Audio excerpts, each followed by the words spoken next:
علاج معالجے میں ہم ڈاکٹر کی تقلید کرتے ہیں. تقلید کا مطلب یہ ہوتا ہے کہ دوسرے کی تحقیق پر اعتماد کیا جائے. تو اگر میں علاج کرنے کے لیے کسی ڈاکٹر کے پاس جاؤں گا اور وہ کہیں گے صاحب آپ فلاں دوا استعمال کیجیے, میں ان سے کہوں گا ذرا دلیل بھی بتا دیجیے کہ صاحب میں دوا کو استعمال کروں, تو وہ کہے گا کہ دلیل اگر آپ کو پوچھیں تو میڈیکل کالج میں جا کر پڑھیں, وہاں دلیل بتا دی جائے کہ یہاں میرے پاس کلینک میں آئے, یہاں تو آنکھیں بند کر کے علاج کرنا پڑے گا آپ. یہ صراط مستقیم وہ نہیں ہے جو تم اپنے دماغ سے, اپنی سمجھ سے, اپنی سوچ سے قرآن کو دیکھ کر سمجھو. صراط مستقیم وہ ہے جس پر اللہ کے انعام کو منعم شدہ بندے کار بن رہے ہوں. اگر اس کا وہی معنی ہے جو کہ مقلدین لیتے ہیں تو یہ دونوں باتیں تو خود تضاد کا شکار ہیں. تو جب کوئی شخص قرآن و سنت سے دلیل بیان کرتا ہے نا, اس کے لیے تقلید کی ٹرم بولی ہی نہیں جاتی. مفتی تقی عثمانی صاحب, علاج معالجے میں ہم ڈاکٹر کی تقلید کرتے ہیں. تو کیا حنفی آج کے یہ مانتے ہیں کہ ہم تقی عثمانی کے مقلد ہیں؟ یہ تقلید کی ڈیفینیشن ہے, یہ گالی ہے. تقلید لفظ قرآن و سنت کی روشنی میں یہ گالی ہے. یہاں ریاض خان بھائی نے جوائن کیا. السلام علیکم ورحمۃ اللہ وبرکاتہ. ریاض بھائی کہاں سے آپ لائیو میں اپنا سوال کر سکتے ہیں؟ وعلیکم السلام ورحمۃ اللہ وبرکاتہ. شیخ میں حیدرآباد دکن سے ہوں. میں جی ریاض بھائی السلام علیکم, اپنا سوال کریں. وعلیکم السلام. جی شیخ صاحب, میرا سوال یہ ہے کہ آپ ہمیشہ یہ بولتے کہ شیخ ابن باز رحمۃ اللہ علیہ جو ہے حنبلی نہیں ہے, بلکہ جو ہے وہ کسی مسلک کو تقلید نہیں کرتے. وہ بات بالکل درست ہے, لیکن میرے پاس ان کی کتاب ہے فتویٰ اسلامیہ, اس کے اندر انہوں جو ہے اجتہاد اور مجتہد اور ایک عام آدمی کون کر سکتا ہے, اجتہاد کون کر سکتا ہے, مجتہد کس کو بولتے ہیں, اس کے ڈیفینیشن دیتے ہوئے یہ بولے کہ ایک عام آدمی کے لیے تقلید ضروری ہے, لیکن فرق اتنا ہے کہ آپ جو ہے کے پاس اتنا علم ہے تو آپ مجتہد سے جو ہے اس کے دلائل پوچھیے, اگر سے نہیں ہے تو آپ اس کی تقلید کر سکتے بول کے بولیے. تو کیا یہ ہمارا جو منہج ہے, یعنی جو تقلید کا جو کانسیپٹ ہے, یہ بات نہیں کرتا.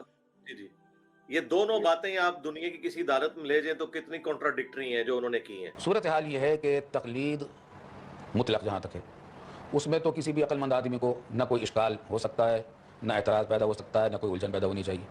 اس لیے کہ ہماری زندگی صبح سے لے کر شام تک آپ دیکھیں تو ہم کتنی تقلید کرتے ہیں زندگی کے تمام شعبوں میں. علاج معالجے میں ہم ڈاکٹر کی تقلید کرتے ہیں. تقلید کا مطلب یہ ہوتا ہے کہ دوسرے کی تحقیق پر اعتماد کیا جائے.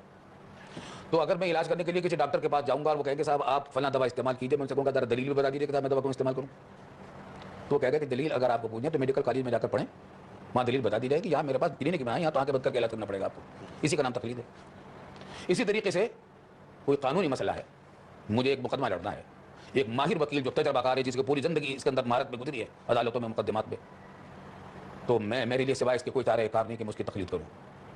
اگر میں اسے کہوں کہ صاحب آپ نے جو یہ تجویز دی ہے اور جو آپ نے تحریر تیار کی عدالت میں دینے کے لیے, ذرا اس کی دلیل تو بتائیے, وہ کہے گا اگر آپ قانون مجھ سے زیادہ جانتے ہیں تو پھر آپ کسی اور کے پاس جائیے. آج کہنے والے کہتے ہیں کہ حسبنا کتاب اللہ, ہمارے پاس کتاب اللہ کی کافی ہے, ہمیں کسی اور کی ضرورت نہیں.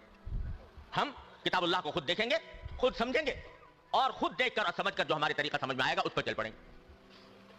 یہ جو دعویٰ کیا جا رہا ہے یہ در حقیقت خود قرآن کریم کو نہ سمجھنے کا نتیجہ ہے.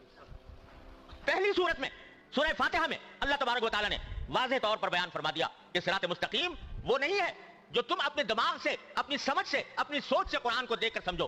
صراط مستقیم وہ ہے جس پر اللہ کے انعام کو منعم شدہ بندے کار بن رہے ہوں. اور کیا فرمایا, واتبع سبیل من اناب الی, ان لوگوں کا راستہ اپناؤ, ان لوگوں کے پیچھے چلو جو مجھ سے رجوع کرنے والے ہیں.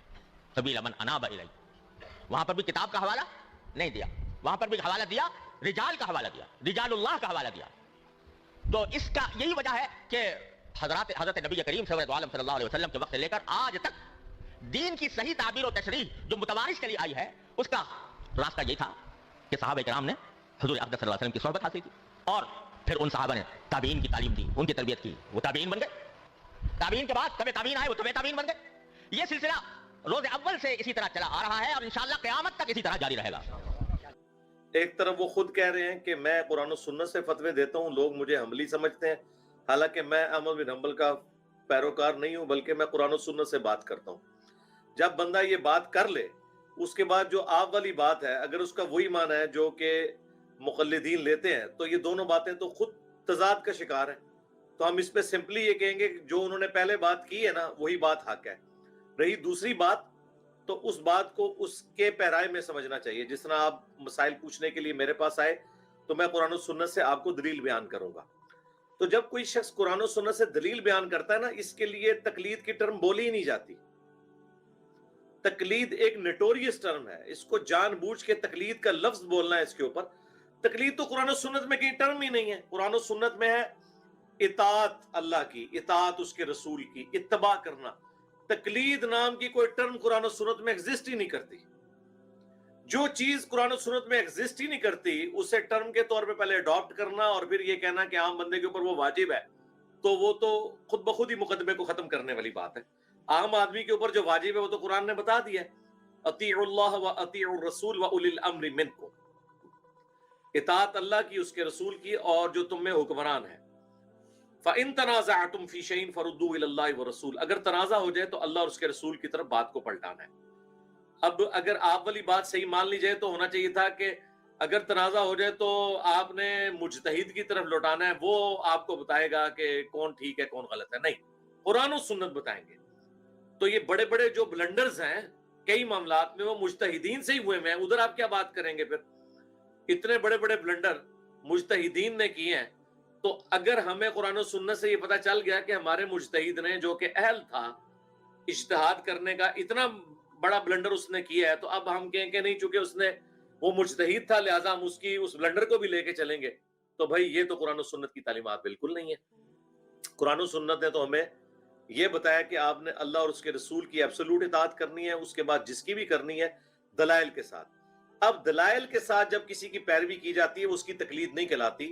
उसका सबूत यह है कि मुझे बताएं आज के जितने जदीद दौर के मसाइल हैं उनका हल इमाम हनीफा तो नहीं ना दे रहे, वो तो दे रहे हैं मुफ्ती तकी उस्मानी साहब, मुफ्ती मुनीबुर रहमान साहब या जामिया अल-अज़हर में बैठे हुए हनफी उलमा। तो क्या हनफी आज के ये मानते हैं कि हम तकी उस्मानी के मुक़ल्लिद हैं या मुफ्ती मुनीब के मुक़ल्लिद हैं या जामिया अज़हर के उलमा के मुक़ल्लिद हैं? वो कहते हैं नहीं, हम इमाम हनीफा के मुक़ल्लिद हैं। हालांकि मसाइल तो ये लोग बता रहे हैं, होना तो चाहिए वो अपने आप को इनका मुक़ल्लिद के, लेकिन वो नहीं मानते इस बात को। इसका मतलब यह है कि हमने कुरान और सुन्नत के दलाइल में जब किसी की बात को माना तो इसका कतन ये मकसद नहीं कि हम उसके मुक़ल्लिद हो गए हैं, वरना आज के देवबंदी जो है वो तकी उस्मानी साहब के मुक़ल्लिद हैं ना कि इमाम हनीफा के। मसाइल तो तकी उस्मानी साहब बता रहे हैं, इमाम हनीफा को तो कैंगरू का नहीं पता, इमाम हनीफा को रेलगाड़ी में नमाज का नहीं पता, इमाम हनीफा को कुतबैन पे नमाज का नहीं पता, इमाम हनीफा को हवाई जहाज में नमाज का मसला नहीं पता, इमाम हनीफा को यह भी नहीं पता कि ब्लड डोनेशन होती है, इमाम हनीफा को यह भी नहीं पता कि जो ट्रांसप्लांट हो जाता है गुर्दा जिगर, इसके शरई अहकाम क्या है, ये तो मसाइल उनको पता ही नहीं है। वो तो आज के उलमा बता रहे हैं, तो फिर क्या आज के उलमा की हम तकलीद कर रहे हैं? नहीं, तकलीद नहीं। कुरान और सुन्नत की रोशनी में इज्तिहाद का दरवाजा क़यामत तक खुला हुआ है। एक आम आदमी दलाइल की रोशनी में जो चीज भी सही समझता है किसी मुजतहिद की उसे अडॉप्ट कर लेगा, वो दलाइल की रोशनी में होगा, वो उसकी तकलीद नहीं है। तकलीद का लफ्ज इसके लिए इस्तेमाल करना ही बिल्कुल ज्यादती वाली बात है। तकलीद तो एक नोटोरियस टर्म है। तकलीद का जो लफ्जी माना है वो है आंखें बंद करके बगैर दलील के किसी के पीछे चलना, ये तकलीद की डेफिनेशन है। तो ये तो कुरान और सुन्नत के बिल्कुल मुनाफी है। इसके लिए कोई टर्म यूज करनी चाहिए थी ना बिन बाज को, तो बिन बाज को चाहिए था वो कहते इत्तबा या इताअत। तकलीद का लफ्ज ही नोटोरियस है, ये गाली है। तकलीद लफ्ज कुरान और सुन्नत की रोशनी में ये गाली है। ये अबाउजदाद की अंधी पैरवी को तो कुरान ने कंडेम किया। दलील के साथ जब पैरवी की जाती है उसको तकलीद नहीं कहा जाता। अच्छा, मैं आपको हैरान कुन बात बताऊं, रसूलुल्लाह की भी हम तकलीद नहीं करते हैं। ये जुमला बोलना भी रसूलुल्लाह की गुस्ताखी है, क्योंकि सूरह यूसुफ में है, नबी तुम फरमाओ मैं और मेरे साथी अंधे बन के नहीं बल्कि पूरी बसीरत के साथ इस दीन के ऊपर चल रहे हैं। हम रसूलुल्लाह के मुक़ल्लिद नहीं है, मुत्तबे सुन्नत है। हम रसूलुल्लाह के मुती है।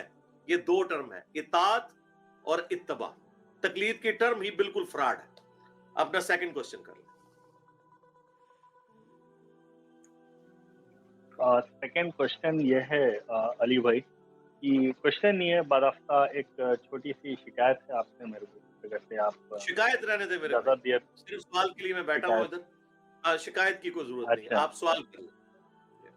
अच्छा ठीक है। नहीं, मेरा बोलने का मतलब यह है शेख कि कभी कभी आपका जो नैरेटिव है बहुत सेकुलर्स और लिबरल्स के लिए और जो एंटी इस्लामिक चीज़ें हैं उनके लिए बहुत सॉफ्ट हो जाता है। ये बात बिल्कुल झूठ के ऊपर मबनी है। बिल्कुल झूठ के ऊपर मबनी है। कोई सवाल है तो आप कोई आयत और हदीस रखें, उसकी रोशनी में मेरी कोई बात उठाएं, आप उसके ऊपर बात करें। रहा किसी सेकुलर की अच्छी बात की तस्दीक करना, तो रसूलुल्लाह ने तो शैतान की भी अच्छी बात की तस्दीक की है, आयतुल कुर्सी का वजीफा। अब क्या रसूलुल्लाह को ये कोई कहेगा कि या रसूलुल्लाह आपकी बातों से बाज़ औक़ात लगता है आप शैतान को सपोर्ट करते हैं? ये कोई कहेगा? किसी का दिमाग खराब होगा तो वो कहेगा ना, जिसका दिमाग काम कर रहा होगा। अब लोगों के भड़काने से या लोग क्या सोचते हैं इसकी बुनियाद पे करें तो भाई गैर मुस्लिम तो रसूलुल्लाह के ऊपर बहुत झूठ बांधते हैं, हम उनकी बातों के पीछे चल पड़ेंगे? कोई दलील के साथ बात होनी चाहिए। कोई, मैंने इसलिए कहा, कोई सवाल रखें कि ये बात है अली भाई आपने ये जो बात की ये कुरान की आयत और हदीस के खिलाफ है, इसके ऊपर आप जो है ना तवज्जो फरमाएं। जनरल स्टेटमेंट्स भाई हम रद्दी की टोकरी में फेंकते हैं, ठीक है? तो इस तरह का कोई सवाल है तो वो आप कर लें। जनरल स्टेटमेंट की कोई वक़्त नहीं है। 60,000 किताबें पिछले 100 साल में रसूलुल्लाह के खिलाफ लिखी गई हैं, ठीक है? वो सब बकवासियात हैं। स्पेसिफिक एक बात करें कि ये अली भाई जो आपने बात की ये कुरान और सुन्नत के खिलाफ है। हाँ, आपके अली भाई ने आपने जो दाढ़ी रखी हुई है ये सिखों को सपोर्ट होती है, क्योंकि सिख की भी सुच्ची दाढ़ी है, आपके भी देखें कुछ बाल लंबे हैं कुछ ये हैं, तो आपको डॉक्टर सरार साहब की तरह गोल दाढ़ी बनानी चाहिए। तो मैं कहूंगा वो डॉक्टर सरार साहब की दाढ़ी है। मैं अल्हम्दुलिल्लाह सुन्नत दाढ़ी है, मैं अपनी दाढ़ी को बिल्कुल नहीं काटता हूँ अल्लाह के फजल से। तो ये चाहे सिखों से मुशाबहत कर जाए यहूदियों से, तो ये नहीं कहेंगे कि मैं सिखों और यहूदियों के लिए कोई नरम गोशा रखता हूँ। ये जो लोग प्रोफेशनली जो है वो दावत हक से जेलस होते हैं या शैतान उन्हें मिस यूज करता है किसी को मिलाइन करने के लिए, उसके ऊपर स्टेटमेंट पास कर देते हैं फौरन। जिस तरह हमारे उलमा ने डॉक्टर जाकिर नाइक की टाई उनको हमेशा नजर आई कि ये सलीब इसने लटकाई हुई है, उनको ना नजर आया कि उसने दीन का क्या काम किया। तो मैंने तो मौलवियों को बिल्कुल फेल कर दिया है। मेरा गेटअप भी उनके बड़े से बड़े बुजुर्गों से बेहतर है अल्हम्दुलिल्लाह। एक जुल्फे बची थी, मैंने वो भी रख ली है इनका मुंह बंद करने के लिए कि तुम लोग अगर गेटअप के ऊपर दीन को चलते हो ना, बताओ मेरे जैसा गेटअप है किसी का? हालांकि मैं इसको कुछ नहीं समझता, मैं नंगे सर भी वीडियो बनाने के लिए तैयार हूं। सिर्फ इन शैतानों के मुंह बंद करने के लिए मैंने सब कुछ किया हुआ है। लेकिन मेरे से इख्तलाफ किसी ने करना है इल्मी करे, बिल्कुल 1000 दफा करे, लेकिन ये कहना कि जी यूं लगता है वो लगता है, नहीं। ये इसी तरीके से है कि आपकी दाढ़ी देख के लगता है कि आप सिखों के पैरोकार हैं। आप जब जमजम के फजाइल बयान करते हैं तो हमें लगता है कि गोया कि आप गंगा में नहाने वालों की तारीफ कर रहे हैं। आप जब गुलाफे काबा की बात करते हैं तो हमें यूं लगता है कि जैसे आप मजार पे चढ़ने वाली चादरों को सपोर्ट कर रहे हैं। तो मैं कहूंगा भाई अपनी अकल का इलाज कराओ। ठीक हो गया? ठीक है, जज़ाकल्लाह। जज़ाकल्लाह। जवाब जज़ाकल्लाह। जज़ाकल्लाह। जी, फी माने।